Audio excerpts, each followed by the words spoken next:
ఆస్తుల రిజిస్ట్రేషన్ వ్యవస్థలో కీలక మార్పులకు ఆంధ్రప్రదేశ్ ప్రభుత్వం శ్రీకారం చుడుతోంది. రెవెన్యూ శాఖలో సంస్కరణ దిశగా అడుగులేస్తూ సబ్ రిజిస్ట్రార్ కార్యాలయాల చుట్టూ ఉన్న దళారీ వ్యవస్థకు చెక్ పెట్టేలా కొత్త విధానాన్ని తీసుకొస్తోంది. రిజిస్ట్రేషన్ సేవలు మరింత సులభంగా, వేగంగా, పారదర్శకంగా అందించేందుకు రిజిస్ట్రేషన్ సేవా కేంద్రాలు ఆర్ఎస్కేలు ఏర్పాటు చేయనుంది. పాస్పోర్ట్ సేవా కేంద్రాలు, ఆధార్ సేవా కేంద్రాల తరహాలో పనిచేసే ఈ ఆధునిక వ్యవస్థ ద్వారా దరఖాస్తు నుంచి రిజిస్ట్రేషన్ ప్రక్రియ వరకు సేవలు మరింత సులభతరం కానున్నాయి. అసలు ఈ ఆర్ఎస్కేలు ఎలా పనిచేస్తాయి, వీటితో సామాన్యుడికి కలిగే ప్రయోజనాలేంటి, రిజిస్ట్రేషన్ వ్యవస్థలో రాబోతున్న మార్పులేంటి?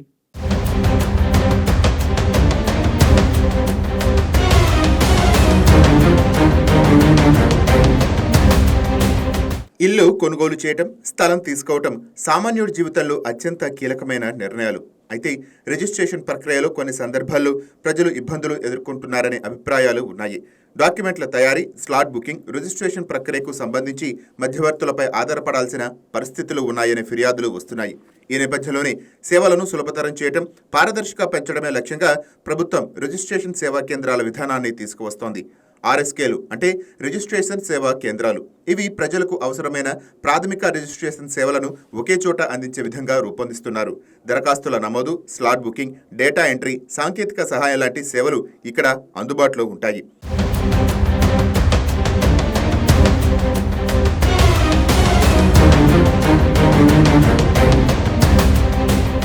అవినీతికి అవకాశం లేకుండా చేయటమే లక్ష్యంగా ప్రభుత్వం ఈ విధానాన్ని తీసుకువస్తోంది.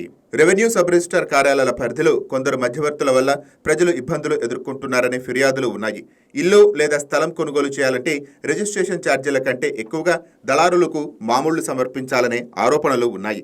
డాక్యుమెంట్స్, రూల్స్ అంటూ లక్షల్లో ఫీజులు గుంజుతూ ఒక్కొక్కరు కోట్లకు పడగలెత్తుతున్నారనే విమర్శలు ఉన్నాయి. ఈ సంస్కరణలపై కొంతమంది అభ్యంతరాలు వ్యక్తం చేస్తున్నారు. ప్రజల్లో అపోహలు సృష్టించేందుకు ప్రయత్నిస్తున్నారు.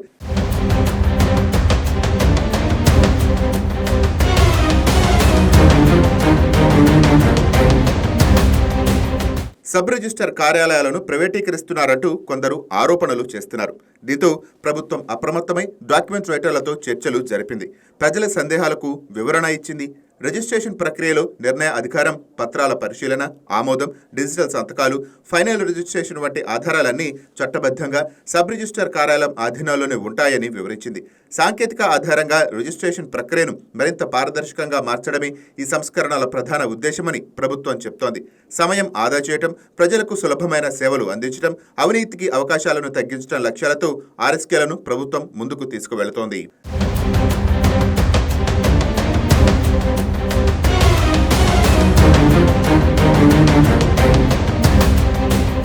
రిజిస్ట్రేషన్ కార్యాలయాల్లో సామాన్యుల ఇబ్బందులు తొలగించేవే రిజిస్ట్రేషన్ సేవా కేంద్రాలని రెవెన్యూ శాఖ మంత్రి అనగాని సత్యప్రసాద్ వివరించారు.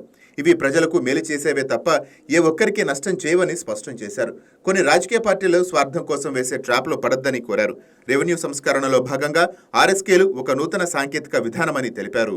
సబ్ రిజిస్టర్ కార్యాలయాలను ప్రైవేటీకరిస్తున్నారంటూ జరుగుతున్న ప్రచారాన్ని ముఖ్యమంత్రి చంద్రబాబు ఖండించారు. ప్రజలకు మరింత మెరుగైన, సులభతరమైన సేవలు అందించేందుకే రిజిస్ట్రేషన్ సేవా కేంద్రాలు ఏర్పాటు చేస్తున్నామని, దీనిపై జరుగుతున్న దుష్ప్రచారాన్ని వాస్తవాలతో తిప్పికొట్టాలని అధికారులను ఆదేశించారు.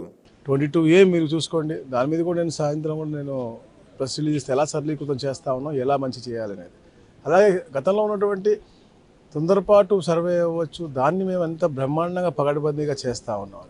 అలాగే ఏ అయితే రిజిస్ట్రేషన్ సేవా కేంద్రాలు పెట్టాలనుకున్నారు, ఇది ఎప్పటి నుంచో కూడా ఇక్కడ కాదు, దేశంలో పలు ప్రాంతాల్లో ఉన్నాయి, విదేశాల్లో కూడా జరుగుతూ ఉన్నాయి. ఇక్కడ కూడా ఎవరు పొట్ట కొట్టే విధంగా ఉండదు. ప్లస్ ఎవరికి కూడా వాళ్ళ ప్రొఫెషన్ లాస్ అయ్యే విధంగా ఎట్టి పరిస్థితుల్లో కూడా ఉండదు. ఎందుకంటే ఇది ఒక ప్రాసెస్. ఇది ఎక్కడైతే డూప్లికేషన్ ఉండకూడదు, ఫ్రాడ్ ఉండకూడదు, అలాంటి అన్నిటికి కూడా అంటే ప్రాపర్గా వాళ్ళు అధ్యయనం చేసి ఇది పర్ఫెక్ట్ రిజిస్ట్రేషన్ లాగా ఇచ్చే విధంగా వాళ్ళు ఒక ప్రక్రియ అనమాట. ఇలా అయితే మనకు పాస్పోర్ట్లు మనం చూస్తూ ఉన్నాం.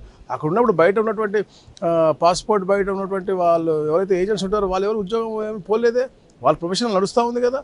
బట్ స్లాట్ అయిన తర్వాత వాళ్ళు గైడెన్స్ వాళ్ళకి తీసుకుంటారు. ఈ డాక్యుమెంటేషన్ పర్ఫెక్ట్గా ఉందా లేదా అని చూసిన తర్వాత సంతకం పెట్టేది అక్కడ ఎవరు, రీజనల్ పాస్పోర్ట్ ఆఫీసరే. ఇక్కడ కూడా రిజిస్టారే పెడతాడు, ఎక్కడ ప్రైవేటీకరణ కాదు. కేవలం ప్రాసెస్ని అథెంటికేషన్ చేసుకుంటూ ఇవన్నీ కూడా లింక్ చేసి, ఎందుకంటే మనం టెక్నాలజీ వాడుతూ ఉన్నాం, బ్లాక్ చైన్ సిస్టమ్ వాడుతూ ఉన్నాం, డిజిటల్ లాకింగ్ వాడుతూ ఉన్నాం. ఏదైతే ఎవరైతే అమ్మకందారులు ఉన్నారో వాళ్ళకి తెలియకుండా ఒక్క సెంట్ కాదు ఒక్క ముక్క కూడా పోయే విధంగా ఉండకుండా డిజిటల్ లాకింగ్ పెడతాం. అతనే ఓపెన్ చేసుకోవచ్చు, అతనే క్లోజ్ చేసుకోవచ్చు.